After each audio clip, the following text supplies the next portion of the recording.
Hey YouTube, good morning. So we've started the month of December, and obviously everybody's running around Christmas shopping, looking to get their trees up, going to the Christmas markets, and there are a lot of things that are associated with Christmas, unfortunately. We have family, we have a lot of preparation, and when I say unfortunately, I'm talking about the negative aspects that people may be focused on. So the positives, obviously, is we've got all the magic in the air. We've got the beautiful trees. We've got Santa's grotto. We've got gifts to buy for our loved ones. We have mistletoe. If for those of you that are looking to kiss and find a partner, there are so many magical moments in Christmas. But one thing that we must remember is Christmas in itself it's a very emotional time. It brings a lot of emotions to the fore. People are thinking a lot about past um, people that they love that they've lost, i.e., through death, bereavement, or someone who's gone away to a foreign country, family that is not close by.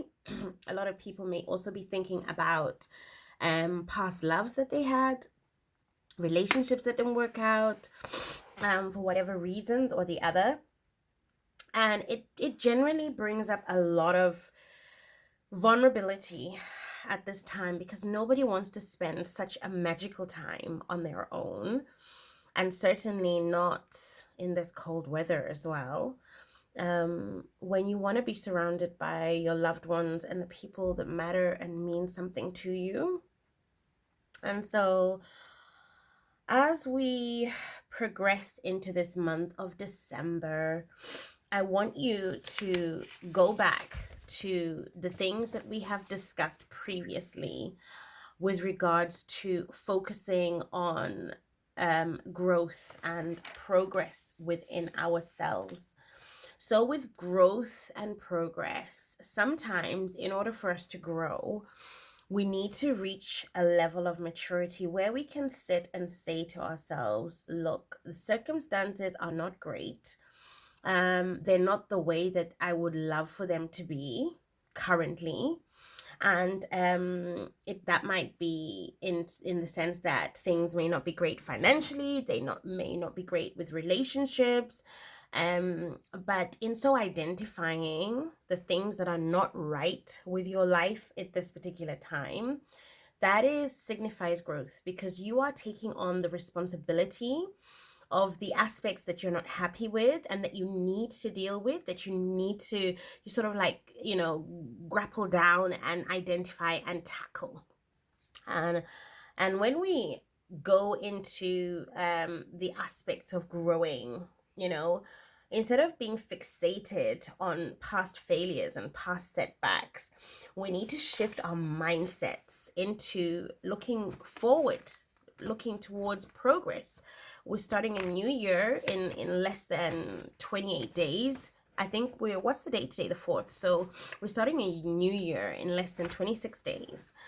And obviously, again, this month of December brings to the fore a reflective time where we look on the past year. What have we accomplished? What didn't we accomplish? How could we have dealt with things better? How have we grown in our behaviors, in our aspirations, and the things that matter to us? How do we feel going forward with regards to our use of time? How productive were we? Did we manage with our investments? Did we obtain and achieve our goals? And in so doing, this reflective time comes about where we sit and we think about things very intensely because obviously we want to foreplan for the coming year. We are looking into a new year. We want to make improvements on the things that we have already achieved or set new goals, new targets, so that we can up our game to get to the ultimate, which will be the highest level of achievement that we want to obtain. So we need to embrace the idea that every experience that we've had during the course of this past year has either been a lesson or it has been a blessing. Now then, when I talk about lessons, obviously we are quite harsh on ourselves when we've done things that haven't gone to plan or have gone obscure or have gone wrong in a very bad way.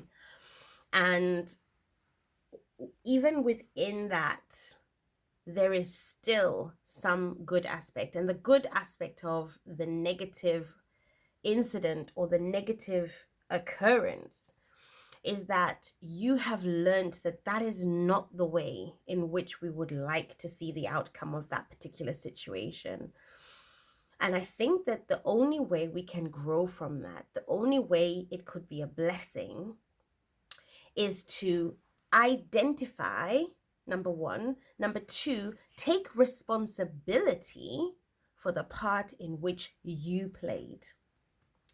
And I always say, when it comes to conflict, when it comes to conflict management, conflict resolution, we've got to think about a period of reflection and how we need to take responsibility for the thing that we did, because it takes more than one person. It takes two. It could have been three. It could have been a whole group of you. But what part did you play? How could you have dealt with that situation completely differently? How could it have played out differently? How could have the outcome been so different from how it currently was or is? So by taking that time of introspection, looking at oneself, identifying where you could have done better and how you can do better for the next time that occurs, because life has a knack of bringing around that situation again. So you'll be faced with that situation again, which therefore means that you will have another go at it. But this time round, you'd have improved. You would have learned from the lesson. You will know how to conduct yourself differently so that the outcome of that incident or that particular junction will be completely different. And that's how you assess whether you've grown, because the way in which you react, the way in which you conduct yourself will be a completely different person altogether.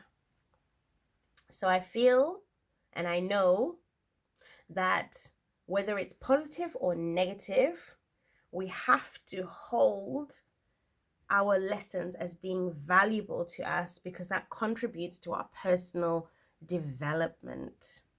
And this in itself improves our confidence, because when you view your challenges as opportunities for growth, then you see the setbacks as temporary obstacles that can be overcome.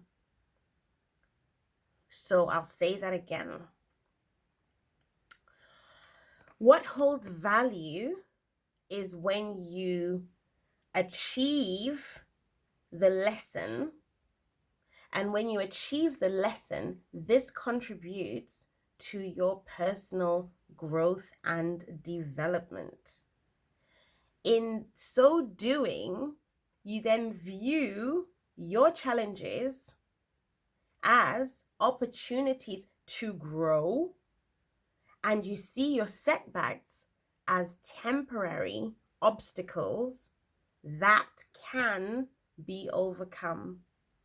Far too many times we look at situations and we think to ourselves, oh, damn it. How am I going to navigate through this one? We have a choice. We can either recoil and go into ourselves, or we can come out of ourselves and face that challenge. So going back to what we said at the beginning of the video, Christmas season will bring to the fore a time of reflection. It is a time when we feel our most vulnerable.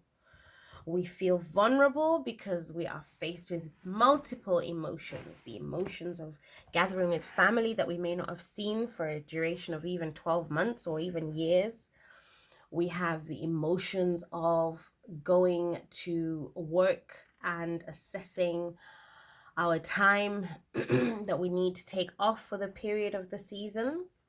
We also are vulnerable in the sense that if we're alone and you don't have a partner, or you don't have your children around, or your relatives are abroad and far away, then you spend the season on your own. You may feel isolated. You may feel sad or low within your personality or yourself.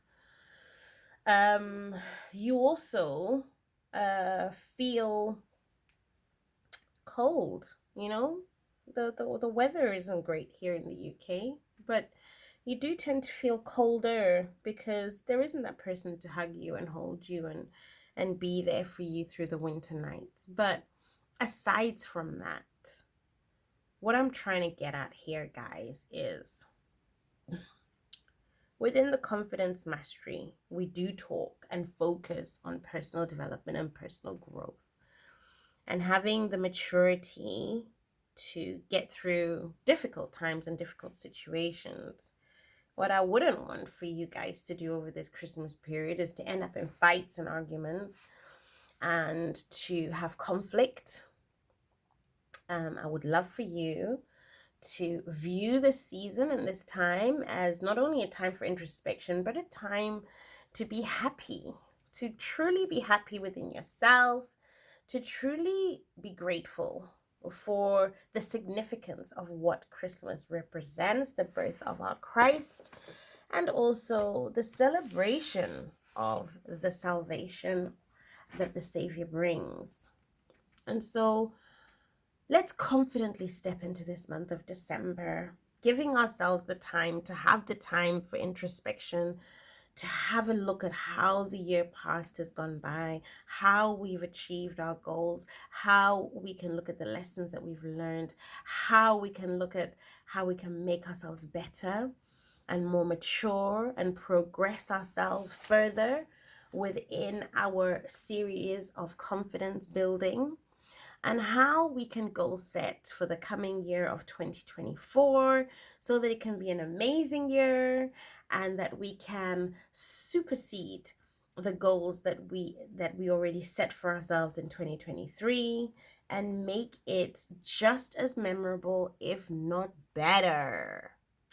Thank you so much, YouTubers, and have a great rest of your week. Pamela Ruth signing off. Bye bye.